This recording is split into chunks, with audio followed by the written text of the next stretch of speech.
Yo, what up? This is Gat G ng Tahanan Record. Siyempre, nandito na naman tayo muli para sa isang review and reaction. Alam nyo na, ayun, medyo matagal tayo nawala sa pagre-review and reaction. Kaya sana nandiyan pa rin kayo nakasuporta. Pero kung naumay na kayo at hindi kayo makapag-antay, wala rin naman problema. Balik na lang kayo kapag alam nyo na, nandito na tayo. Isang mainit na issue na naman, tol, ang tatalakayin natin ngayon. Kasi, kahit ako, hindi ako makapaniwala sa issue na to, tol. It's Donggalo versus Donggalo ang nangyayari kasi sa pag-alis ni OG Supremo.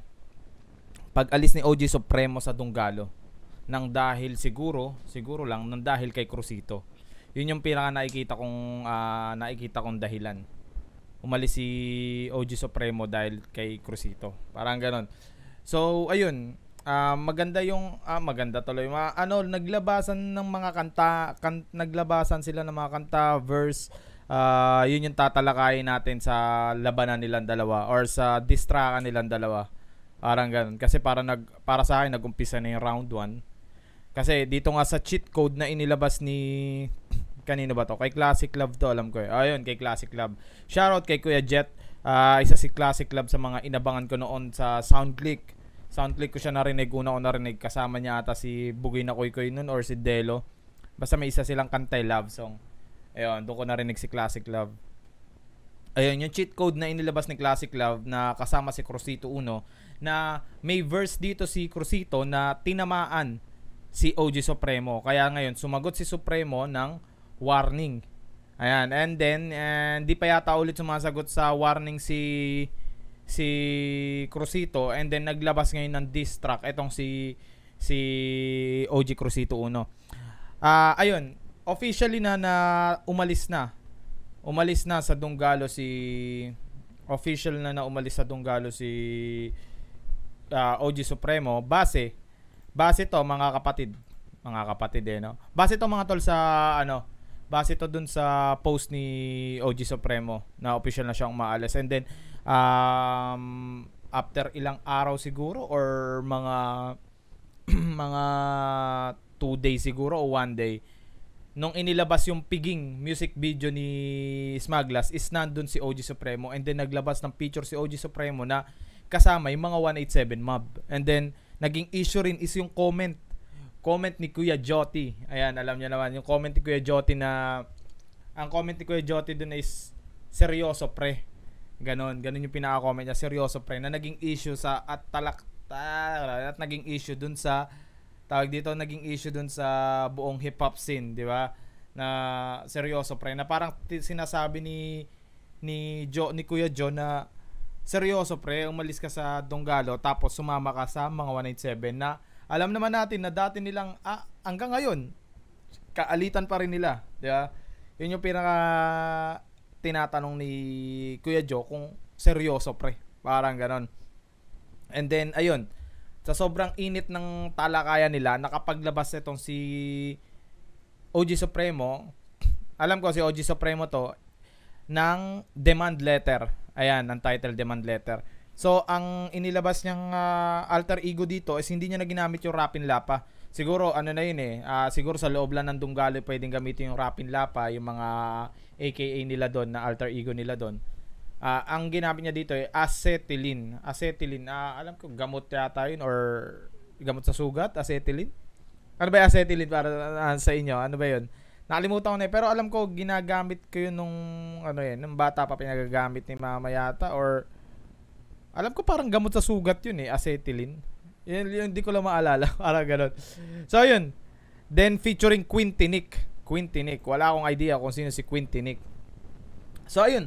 Rekta na tayo. May utang pa ako na round 4 dito kay La Joti at J Skills. I-next natin yun. Dito muna tayo sa mainit na issue ng Crucito Uno versus OG Supremo. Ayan. Ng mga TBS 13 syempre. Wala mga OG natin sa TBS. Medyo nagkakaalitan. Then hindi natin alam kung, kasi para sa akin parang para siyang scripted, alam mo yun, or hindi lang talaga ako makapaniwala na nagtatalo na sila. Kaya para sa akin, para sinasabi ko na scripted. Kaya siguro ganon. Pero kung scripted man siya is, ayun, alam mo na, para sa kalusugan ng hip hop at saka para sa kalusugan ng krusada, parang ganon. Pero parang masyadong lumalala na eh. Kaya parang naano na ako na hindi na to scripted. So yun. So rekta na tayo mga tola. Rekta na tayo sa issue nila. So dito sa cheat code is doon na tayo sa banat ni Crucito. Pero i-re-review na lang din natin yan dire-diretso yung cheat code. Napansin nyo naman, hawak ko lang yung mic ko. Wala pa akong stand eh. Ayan.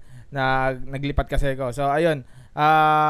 Diretso na natin sa banat ni Crucito 1 para marinig na natin yung banat niya. And then doon na tayo sa banat ni OG Supremo. So tara, pakinggan na natin to.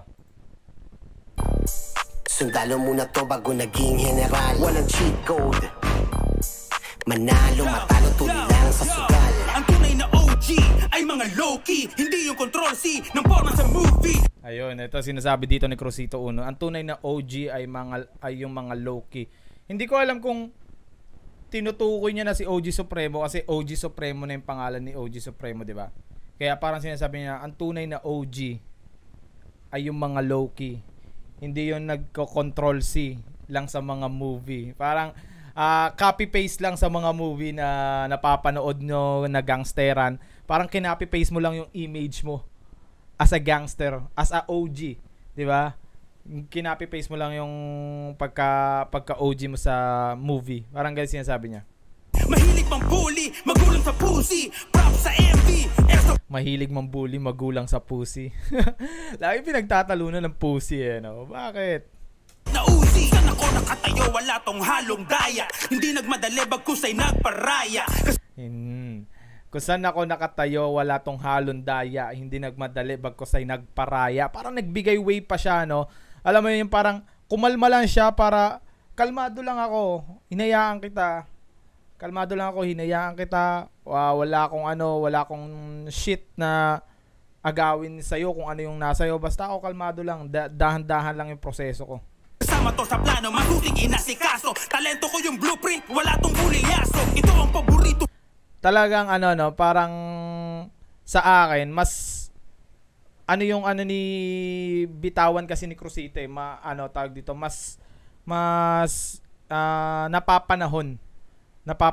Yung kay OG Supremo, pag si OG Supremo kasi bumibitaw, old school ang datingan niya. Like Andrew E. Ganun yung bagsakan niya eh.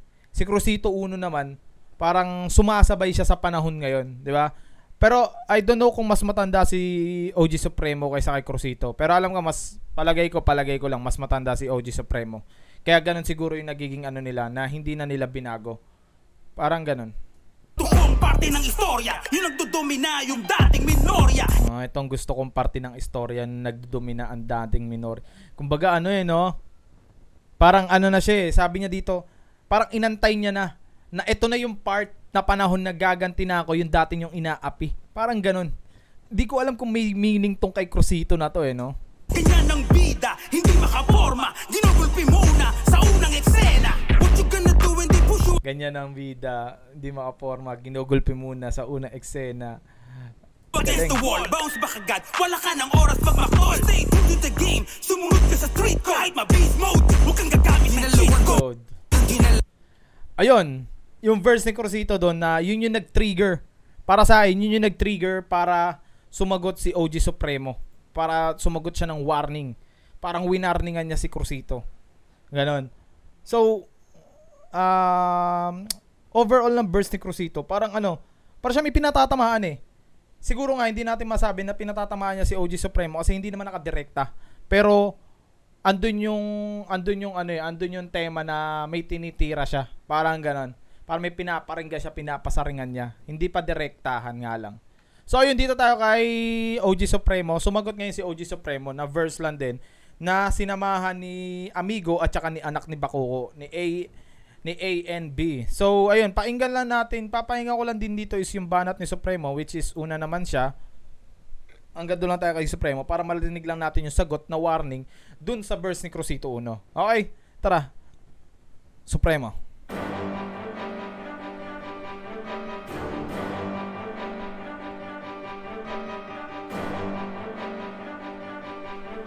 Nakakatakot yung beat no? Tumbukin na natin tong mamang nagmamalupit. Di ba? Sabi ko sa inyo kasi hindi nga natin masabi yung banat ni Crucito na kung syempre, sabihin hindi ko masabi na nakadirekta kasi nga wala naman siyang wala naman siyang nirekta na pangalan, nirekta na parang panglahatan. Pero alam naman natin kung sino yung kaalitan niya ngayon na mainit. Parang ganon. Kaya parang ang dating is ang direktang ang pinatutunguhan ng tira ni Crucito is si Supremo. Ngayon sabi dito ni Supremo is tumbukin na natin tong mamang nagmamalupit. So eto, tumbok na talaga. Tinumbok na talaga dito si Crucito. Kasi sa aming dalawa, siya daw ang mas malupit. Kasi sa aming dalawa, siya daw ang mas malupit. So, dalawa na lang kasi sila sa krusada, di ba? So, ayun ang sinasabi niya na sa aming dalawa, siya daw ang mas malupit. Di na ipa ang barbero nitong legit na paggupit. Walang utang na loob, putya siya pa ang galit. Ni Supremo bagsakan eh. Kaya medyo umangat lang ng konti kay Crucito na parang napapanahon lang ng konti. Parang ganun, angat lang ng konti yon sa flowing nila. Hindi ubra sa akin yung pauno-uno mo, di ba? Hindi uubra sa akin yung pauno-uno mo. Di ba? Yan ang sinasabi ko sa iyo, Crucito Uno. Supremo, Padrino, Crucito Uno, yon. Underground kung gumalaw ang bulok ng estilo mo. Abay nagpipiling singket, wag ka nga dyan ginoo. No match nga sa aking bigote, yung nipis ng balbas mo. No match nga sa aking bigote, yung nipis ng balbas mo. Nagpipiling singket, bakit? Nagpipiling incheck siguro, parang gano'n ang pinaka-dali ni Supremo. Nagpipiling incheck si Crucito.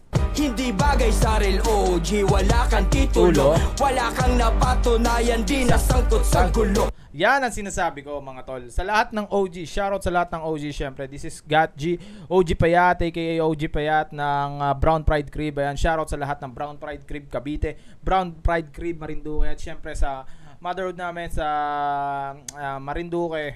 Ayan, Royal Duxud. Ayan, sorry, nakalimutan ko na. Ayan, yan sinasabi ko mga tol. Sa lahat ng mag-OG, sa lahat ng babasbasang bilang OG, ito yung pinaka, dito yung pinaka, parang tulay mo, yung pinaka-test mo, is yung dumaan ka sa experience na ganito. Yung mga sinasabi nga ni na, hindi ko naman sinasabi na dapat dumaan kayo sa ganyan, bago kayo mag-OG. Hindi ko naman sinasabing ganun. Kumbaga, ang sinasabi ko is yung mga mag-OG is, wag nyo nang yabangan or wag nyo nang idaan sa yabang kung hindi naman kayo talaga dumaan sa experience ng ganun, di ba? Yun sinasabi dito ni Supremo na walang sa akin yung pa-OG mo, hindi ka nga nasangkot sa gulo, parang ganun. Kasi isa lang naman talagang napatunayan mo ang pagiging babaero sa ganyang itsura mo. Babaero si Crucito Uno, issue. Kung astahan o gangster-gangsteran, di ka marunong bumarel, bagay ka lang sa pellet gun. Nagkamali ka na piniling banggain kaibigan. Sa susunod na mangyayari, di ka nawawarningan. Sa susunod na mangyayari, di ka nawawarningan. Siguro parang sinabi dito ni Supremo na sa susunod na tira mo, sa susunod na parinig mo, hindi na kita wawarningan. Parang ganun yung banta or pasaring ni Supremo. At wala akong pake kung ikaw ay sumagot, kahit pa sa letra mong galing bao lang mahugot. Ilabas mo na yung baon-baon mong 20. Papartidahan ka, tatapatan ko ng 10. Pero huwag mag-alala, siguradong aangat. Yang pangalan mong wala namang ambag sa ating pangkat. Oh shish, yung pangalan mong wala namang ambag sa ating pangkat. Grabe, hindi ako makapaniwala na ganito na nangyayari sa krusada, man. Grabe, alam mo yun, ng puso, di ba? Oh boy. Masakit siya sa puso kasi, di ba, bilang idol mo na inidolo mo na matagal na, tapos biglang ganito yung banatan nila. Ang galing lang manggamit, sa dulo ay biktima. Basang-basa kita kahit nakamaskara.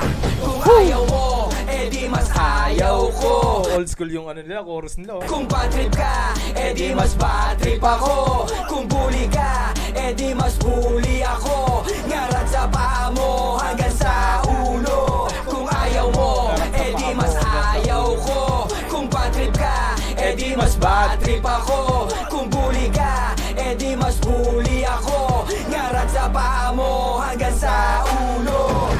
Hop! So ayun, yun yung sagot ni Supremo kay Crucito doon sa kanta nilang Cheat Code. Dumaan yung ilang araw or linggo siguro, parang gano'n, na hindi sumagot si Crucito Uno dito sa warning ni Supremo, and then parang naglabas ng salita si Supremo din sa Facebook niya. Nag-post siya, nakita ko kaninang umaga ko lang nakita. So shinare niya tong kanta na to na demand letter. Parang gano'n na parang may diss track to na buo kay Crucito. Yun yung pinaka niya kay Crucito Uno, parang 4 minutes and 19 seconds. Yun yung pinaka siguro diss track. Ito na yung buong diss track na solo talaga niya na may featuring pala siya si Quintinic. Sino kaya to si Quintinic no? So ayun, pakinggan na natin tong demand letter, kasi pag tingnan niyo na lang sa post ni OG Supremo, ang pangalan niya sa Facebook is OG Supremo. I don't know kung page niya yun, pero may Supremo talaga siya, Supremo Donggalo pinaka Facebook niya. So ito, pakinggan natin tong demand letter na to. Parang 2.5 to ni Joti kasi hindi sumagot eh. Featuring Quintinic. Ay, basa tayo ng mga ilang comments pala, no? Basa tayo, hindi na natin nagagawa ito eh. Unggading 6990, wala nang magawa tong taong to, puro tira na lang ang alam gawin. Nung tinira to ni Ace Pipes, tahimik lang ang tukmol na to. Oo nga, tinira ba siya ni Ace Pipes? Ay, oo, sa bagay. Parang hindi siya sumagot kay Ace Pipes no? Yung Supremo. Ito, Fratman Vlog 4668. Last part, papaano ka tatanggalin may pruweba na post ka na ikay umalis, totoo dun? Oo, parang sinabi ni na umalis na nga siya. Yun nga sinasabi ko na official na umalis na siya, 'di ba? Pinost na ni Supremo. And then ito, Kasalig Broom 2170, Donggalo versus Donggalo. Maayos din 'yan. Hopefully sana maayos nga.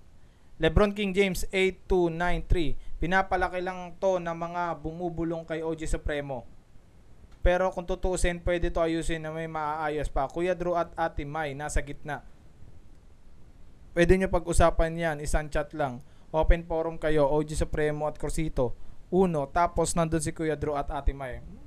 Pwede, kaso hindi natin malaman kung gagawin nila yan sa kung gagawin nila. Kasi busy si Kuya Drew, di ba? Not sure. OG Snitch by X-Gamer TV 299. Snitch dyan si anak ni Bakuko. Nireplyan naman siya. OG Snitch, para sinasabi niya na snitch si OG Supremo. Pero may sumagot sa kanya si Legendary Light na snitch dyan si anak ni Bakuko. Okay. So tara, pakinggan na natin to. Kung anong lagay nitong demand letter. Isang hardcore isang hardcore beat. Sa 27 tawag dito, Alter Ego Astelin. At ganun yung boses. Taon, matagal-tagal ako nagtimpe. 27 taon, 27 years. Pero di ko na maatim-atim ngayon ang kasukla-sukla mong ugali. Oh shit. Parang sinabi niya na pinakisamahan niya lang si Crucito Uno sa loob ng 27 years. Ito na ang tamang panahon para sa sarili ko na lang ituon. Kaya igan, makinig ka, kasi sa tenga mo aking ibabaon. Puking ina ka, tanga maka pa, nagpaplano. Puking ina ka, tanga maka pa. Grabe talaga magmura mga old school no? Ang sarap sa tenga pagka old school na nagmumura. Ka pa na magdemanda. Bakit? Nagpaplano ka pa na magdemanda? O talaga? Totoo kaya yun na magdedemanda si Crucito? Bakit? Pero hindi naman binanggit ni anong idedemanda ni Crucito kay Supremo, di ba? Himay-himayin natin ang iyong reklamo para malaman kung kaaso-asunto. Pumutok ka sa galit nung ako ay nagsulo. Sino bang unang gumawa sa grupo? Pumutok ka sa akin nung ako ay nagsolo. Sino ba ang unang gumawa sa grupo? Parang parang ang diskarte is nagsolo si Supremo, pero naunang gumawa ng grupo si Crucito. May inilabas na bagong grupo si Crucito, and then nung nagsolo daw si Supremo, nagalit naman tong si Crucito. So which is parang sinasabi ni Supremo na pag ikaw ang gagawa, okay lang, pero pag ako yung gagawa sa part ko, hindi na pwede, parang gano'n, no? Lumalakad pusa ka dati na mag-isa, ni minsan wala kang narinig, sa aming dalawa wala naman. Lumalakad ka dati sa pusa ka, lumalakad ka dati na mag-isa, ni minsan wala kang narinig sa aming dalawa. Ibig sabihin sa kanila ni Padrino, tama ba ako? Kasi napakatagal na nun nung wala na si Padrino. Kasi there's no big deal nung ako gumawa sagad ang gigil. Yun yung sinasabi ko na kapag ginawa mo okay lang, kapag akong gumawa hindi okay, di ba? Kaya ang unghang hindi mapigil, perfect timing, di ako makapil. Yan ang matagal mo nang hangad, ang makuwang simpatya, ang sip-sip mo sagad. Wala nang masihigit sa'yo, Mr. Cain. Wala nang masihigit sa'yo, Mr. Cain. Parang yung kasi dalawa na lang sila sa krusada, then si Cain at si Abel, 'di ba? Parang gano'n. Sinaksak si Abel para lahat maangkin. 'Di ba? 'Yun yung sinasabi ko sa inyo. Kasi nga dalawa na lang sila sa krusada, parang sinabi niya na si Abel ay si Supremo, si Cain ay si Crucito. Oy, ito na si Quintinic. Parang si ano to? Queen Money. Boses ka, boses. Ay wala siyang pantapat. Sa inggit niya lahat ito nagugat. Queen Money, may connection ba sila? All-star si Queen Money. So, pwede, Paranaque Rebels, no? Pwede. Queen Money to. Quintinic pa, no? Humahanap siya ng kasabwat. Sa Qatar hindi sinama na urat. Humahanap siya ng kasabwat sa Qatar hindi sinama na urat. Yun yata yung time na time na tawag dito, parang tour ata ni Kuya Drew yun sa Qatar. Tama ba ako? Sa mga gigs ko ay wala siyang pantapat. Sa inggit niya lahat ito nagugat. Eto pa ang isa sa iyong reklamo, sa walang TF doon ka pa nag-inaso. Out ka na diba sa gig na libre, ba't naghimutok ka nung di ka tumimbre? Talagang kinikwento ni Supremo no? Out ka na diba sa gig na libre, bakit nagalit ka nung di ako nagtimbre? So ibig sabihin hindi nagtimbre si Supremo kasi nga libre yung gig na kasunod nila. Para sa akin lang ba yun? Presensya ko doon, kahit wala ka, ako na ang tumugon. Tapos siguro yun nung TBS anniversary, palagay ko lang siguro hindi na timbre yan si Supremo, si Crucito about dun sa TBS anniversary, and then ang eto naman kay Supremo is libre lang kasi yung gig na yun. So yung presensya lang nilang kailangan doon, parang ganun, kasi sila yung foundation ng TBS, diba? Isa sa mga foundation ng TBS, so kaya libre lang. At saka sinambit mo pa na bawal kong gamitin ang at nakangam isa ka. Bawal kong banggitin ang gamitin ng krusada siguro parang ganun. Inano niya bakit kaya hindi sila dumedirekta ng pangalan at saka yung talagang parinig lang. Ang malaking suga palitiran, tingin mo kung wala kami, aangat ka animal. Tandaan mong sa audition, di ka dumaan, nasabit ka sa minot kasi si Kokoy dahilan natin. Sheesh.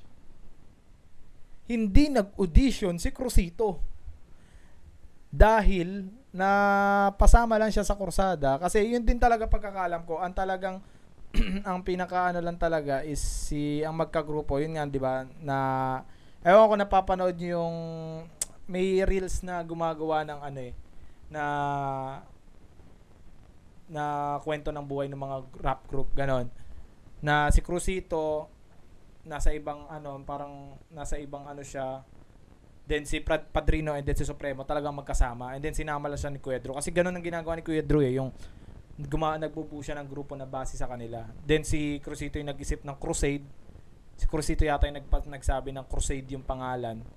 And then pinalitan ni Kuya Drew ng Crusada. So ayun, parang sinabi dito ni Supremo na hindi ka nga dumaan sa audition. Dumaan kami sa audition, di ba? Ito ba ang hindi alam ng mga tao? Likas ang pag-aapang sa iyong pagkatao. At wala ka sa tuktok para hilahin pababa. Gumising sa bangungot, tanggalin ang muta. Humahanap siya ng kasabwat. Kasabwat. Sa kapare hindi sinaman na urat. Na urat. Sa mga gigsuway wala siyang pantapat. Pantapat. Sa inggit niya lahat ito nagugat. Nagugat. Humahanap siya ng kasabwat. Sa kapare hindi Queen man ito, no? Kayo palagay nyo, sino si Queen Tinik? Queen man ito, kasi may Queen na rin pangalan. Queen man ito. Palagay nyo. sinaman na urat. Sa mga gigsuway wala siyang pantapat. Sa inggit niya lahat ito nagugat. Sa ating dalawa, Third verse. sino ang masiba? Sa mga deals ko, gusto mo kasama ka. Bakit ha? Nilamangan ka ba sa pera? 50-50 hatian sa asking mong 50. Tako Oo, 50-50 hatian sa asking mo 50. Para sa akin, ako ganun din ako talaga. Pag nagigig din kami na talagang hati-hati kami na pantay-pantay, then yun yung pinakaano, kahit kumanta lang siya ng isa, ganun. Pero parang, eto, bandang huli binago ko na siya kasi medyo, ano yung, ano tawag dito, may, hindi pantay yung mga gawa ng mga tao, gawa ng mga kagrupo. Kumbaga, eto kakanta lang ng isang beses, eto halos wala namang ginawa, pero pantay pa rin yung hati. Parang ganun, parang nalulugi. May mga nagrereklamo, so inayos ko, parang ganun. Yun yung last gig namin sa Gasan na yan. Shoutout sa lahat ng Tahanan Record, shoutout sa inyo. kot ka sa sarili mong multo, kapatid. Imbis na magpasalamat sa makatuwid, ikaw pa ang galit at parang inuset sa loob ng oblo. Ako ang violent, masyado kang transparent, ika'y invisible. Ano na, no? Sa paggulangan, ika'y most valuable. Ano nag-i-English si Supremo sa panugma, no? Dulo. Tanggap na ape, ha, unbelievable. Uy, parang ano siya, gumagawa siya ng ano ba tawag doon? Multis na ba yun? Ay, hindi naman multis yun kasi yung pare-parehas yung dulo niya eh. Pani-paniwala, incredible. Incredible. Siguro mali lang yung lyric video. Baligtad ang istorya, reversible. Lakas ng loob, nakasandal sa untouchable. Namnamin mo ang ganti ko, Bombo Guard. Intro pa lang tayo, wala pa sa start. Woo! Intro pa lang tayo, wala pa sa start. Bombogart. Ba't Bombogart? No? Bakit Bombogart? Kayo, ano bang komento nyo? Bakit Bombogart tinawag ni Supremo si Crucito? Mahanap siya ng kasabwat. Kasabwat. Sa kapare hindi sinaman na urat. Jealousy, Sa mga gigsuway wala siyang pantapat. Sa insecurity, inggit niya lahat ito nagugat. exactly. Humahanap siya Galing, ng ha? kasabwat. Conspiracy, Sa kapare hindi sinaman na urat. jealousy, Sa mga gigsuway wala siyang pantapat. insecurity, Sa inggit niya lahat ito nagugat. exactly. Hindi ako umalis, tinanggal niyo ako. Oh, sheesh. Narinig nyo ba yun, mga pre? Hindi ako umalis. Tinanggal nyo ako. Tinanggal saan? Sa Dunggalo? Pero kasi nag-post na siya, di ba? Na umaalis na siya. Or baka dahil kaya siya nag-post para pwede kasing ganun eh. Pwedeng pagandahin na lang yung para hindi mapasama yung Dunggalo. Para sinasabi niya na umaalis na siya. Pero hindi ako umalis, tinanggal niyo ako. Or baka sa Krusada.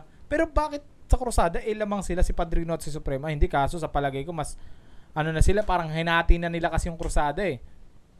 Nung nawala kasi si Padrino, kung nandun kasi si Padrino at si Supremo, kung kompleto pa silang tatlo, palagay ko si Padrino at si Supremo magiging lamang na kanila yung Krusada. Pero dahil wala na si Padrino, so si Crucito ang nagbigay ng pangalan, andun din si Supremo na may ambag, pareha silang may ambag, so hati nila yung Krusada, parang ganon. Or baka kasi sabi dito ni Astil na hindi ako umalis, tinanggal Nyoko. Nyoko, ibig sabihin madami. So sa Dunggalo yung tinutukoy niya, inalis ako, parang ganon. I don't know.